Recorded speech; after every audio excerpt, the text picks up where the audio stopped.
Zadarska Kalelarga nas vodi do crkve Svete Stošije i do njenog tornja, odnosno zvonika. Sa vrha se pruža prekrasan pogled. Ovako to izgleda iz drugog kuta. Uglavnom na ulazu platimo 4 eura po osobi. Odmah vidimo tablu sa nekoliko korisnih informacija i činjenica o samom zvoniku. Uspremo se stepenicama gore i nagrađeni smo prekrasnim pogledom na grad i panoramu u okolici.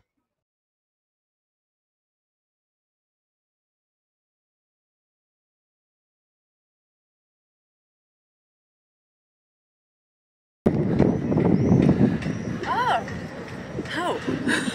How did you manage?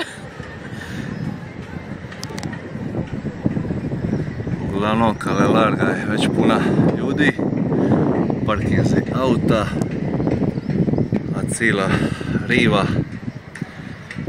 puna šetača prema pozdravu suncu. Čija se instalacija odavde nažalost ne vidi, ali zato ima drugih atrakcija. Idemo vidjeti kako izgleda zalazak sunca na ovu stranu.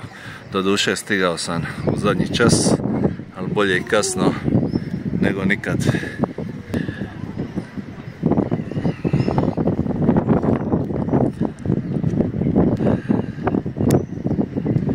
Što sam gledali sreće, najljepši zalazak sunca na svijetu.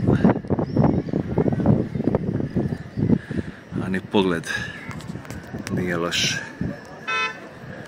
Dok mi uživamo na vrhu, ovi uživaju doli u prizemlju.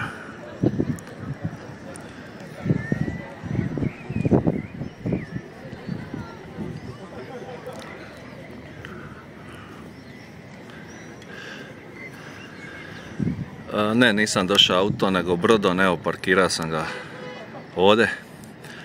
Moram ja u posadu da počnem spremati večeru, da se uskoro vraćam.